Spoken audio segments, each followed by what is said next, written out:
The camel arrived before the sun fully cleared the low ridge, when the desert still held a thin coolness, and the shadows looked like spilled ink on sand. Yusuf al-Khatib saw it first, because he was already awake. He always woke before heat, because heat made men careless, and it made machines stubborn. The pump station sat 5 kilometers from the nearest paved road, a small square of practical objects in a wide emptiness. A concrete pad, a steel handrail, a green-painted pump housing with a little diesel motor attached, a spigot feeding a narrow trough, and a rack of buckets lined up like soldiers, 10 aluminum pails that belonged to the relief depot, and 2 plastic jerry cans that Yusuf kept for emergencies. The buckets were supposed to leave every morning, not to travel far, just to be filled and carried to the shade awning where the well crew worked, and to the 2 families camped beyond the dunes who relied on this point when the wind buried their shallow cisterns. The pump was part of a small humanitarian water plan, simple technology, strict schedule, and a logbook that Yusuf treated like a contract with the desert. But for the last 4 mornings, the bucket stayed clean, not because there was extra water, not because people stopped needing it, because nobody came close enough to fill them. The first time it happened, Yusuf blamed the wind. A sandstorm 2 days earlier had cut visibility, and people waited out storms. The second time, he blamed the motor. Maybe it had stalled and word had spread. So he started the pump himself at sunrise, made the engine cough to life, and let it run for 15 minutes. Water flowed clean and cold into the trough. He even filled 1 bucket halfway and poured it out just to prove the system worked. Still, by midday, the buckets were untouched. On the 3rd day, Yusuf walked to the nearest camp and asked why nobody had come. The answer was 1 word, repeated with the tight certainty of people who didn't want to sound foolish. Camel. A camel wasn't unusual in this region. Camels were part of the landscape the way shrubs were. But a camel at the pump station, settled, confident, using it like its own well, was different. That changed the social math. People didn't want conflict with an animal that outweighed them and could bite, kick, or simply refuse to move. So on the 4th morning, Yusuf decided to meet the problem at the source. He arrived before dawn and waited with his thermos and his toolbox and his patience.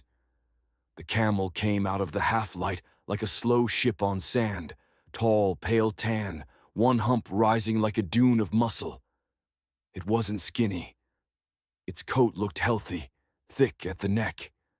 A rope halter hung loose, frayed, suggesting it once belonged to someone but not recently. Its gait was steady, unhurried, as if it had walked this route many times and saw no reason to rush. Yusuf stood still by the handrail, not blocking the trough, not waving arms. The camel approached the pump pad and stopped just short of the buckets. It lowered its head and sniffed the metal pails 1 by 1, nostrils flaring. The buckets were clean enough that the camel's breath fogged their rims briefly in the cool air. It nudged 1 bucket lightly with its lip, making it clink against the rack. Then it turned toward the pump. This was the part that made Yusuf's throat tighten. The animal didn't head straight for the trough water like a desperate creature. It went to the pump housing first, as if checking the source. It pressed its nose to the green metal casing, sniffed, then shifted its jaw and mouthed the corner edge, testing texture, taste, maybe even vibration. It moved along the pipe to the spigot and sniffed again, then angled its head to inspect the little lever that opened flow into the trough. The camel was studying the machine. Yusuf had seen goats do that, licking salt off bolts, chewing rope. But this was heavier, smarter in a different way. The camel's attention had the quality of problem-solving. It reached toward the lever with its lips. Yusuf's muscles tightened. If the camel yanked the lever hard, it could break something. The pump wasn't fragile, but repeated rough handling could bend fittings or loosen the valve. "Easy," Yusuf said softly. like the camel might understand tone if not words. The camel ignored him and pulled gently. Water trickled into the trough. Yusuf blinked. The camel watched the water flow as if confirming a hypothesis. Then it leaned down and drank, long pulls, throat moving like a piston. Yusuf didn't step closer. He let the camel drink. He had learned from herders that you didn't challenge a camel at water.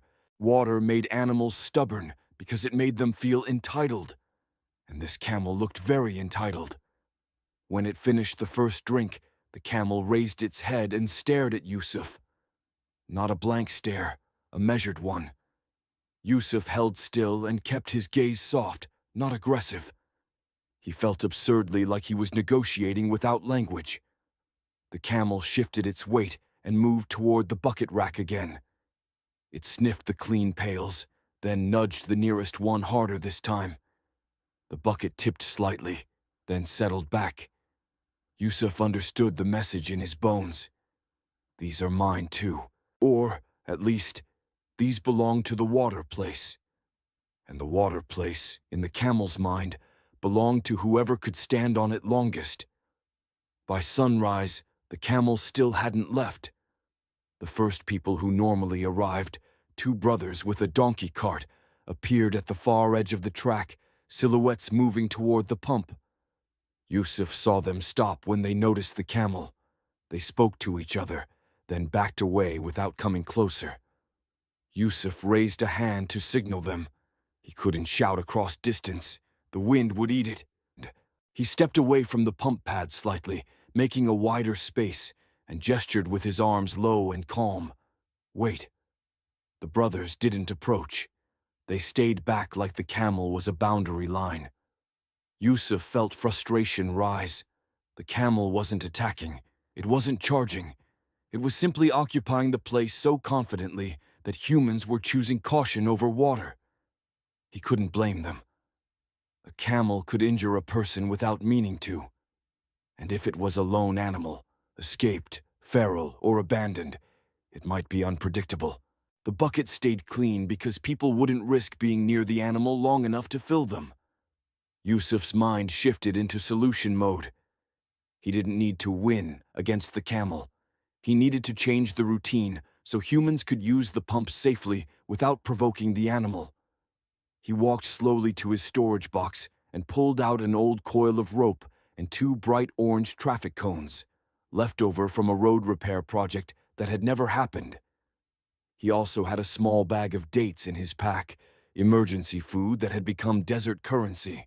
He didn't like feeding wildlife or stray animals near water points because it encouraged return. But this camel was already returning. The goal wasn't to attract, it was to direct. Yusuf took 3 dates and walked about 20 meters away from the pump pad, toward a patch of shade cast by a low boulder. He placed the dates on the sand, then stepped back and waited. The camel watched him do it, head tilted slightly. Yusuf didn't wave, didn't beckon. He just stood and let the camel decide. After a minute, the camel took a few steps toward the boulder, slow and cautious. It sniffed the air, then continued, drawn by scent. It reached the dates, lowered its head, and ate them in 2 quick bites. Yusuf felt a cautious relief. The animal could be moved by incentive. While the camel was focused on the boulder, Yusuf walked back to the pump and signaled the brothers again. Big, clear gestures. Now. The brothers hesitated, then approached slowly, eyes on the camel. Yusuf stayed between them and the camel's line of sight, not as a shield, but as a calming presence. He spoke quietly. Come on, fill fast. They rolled their donkey cart onto the concrete pad and began filling buckets at the spigot, hands moving quickly, splashing water onto dusty rims. The buckets that had stayed clean for days finally got wet. Yusuf felt a strange satisfaction in that sound. Water hitting metal. The camel lifted its head from the boulder and watched. For a moment, Yusuf worried it would return immediately, offended at the humans touching its place. But the camel didn't charge. It took a few steps closer, then stopped, chewing slowly as if thinking. Yusuf decided to reinforce the pattern. He walked back toward the camel and tossed another date farther away from the pump, extending the distance like a trail. The camel followed the scent, moving away again. The brothers filled 5 buckets and tied them down. "Thank you," one of them muttered to Yusuf, eyes still wary. Yusuf nodded. "Go," he said, "before it changes its mind." They left. By late morning, more people arrived. Women with jerry cans, a man with a small pickup, and empty drums. Yusuf repeated the same routine. Lure the camel away briefly. Let humans fill quickly. Then allow the camel to return to drink without confrontation. It was a compromise that felt risky and temporary. But it worked.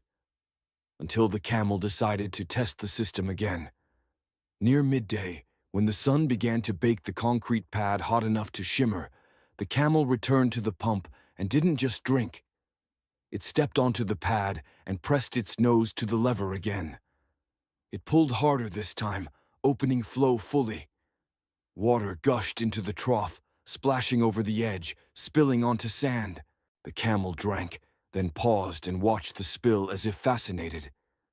Yusuf's stomach dropped. Waste was unacceptable here. The pump's fuel wasn't endless. The well drawdown mattered. Every liter that spilled was fuel burned for nothing. "Hey!" Yusuf said sharply before he could stop himself.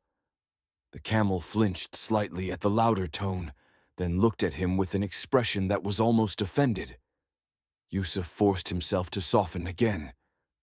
"Easy," he said, calmer. He stepped closer to the pump lever slowly, showing his hands, keeping his body sideways. The camel didn't retreat. It held its ground. Yusuf's heart beat hard. He was close enough now to see the frayed rope halter clearly, old knots, a broken tag. This camel once belonged to someone. Whoever it was, they had lost it, or abandoned it, or died. A lone camel at a pump station was not just an animal problem. It was a human story too. Yusuf reached the lever and gently pushed it back toward the closed position, reducing flow to a trickle. The camel's head snapped down to watch the water change.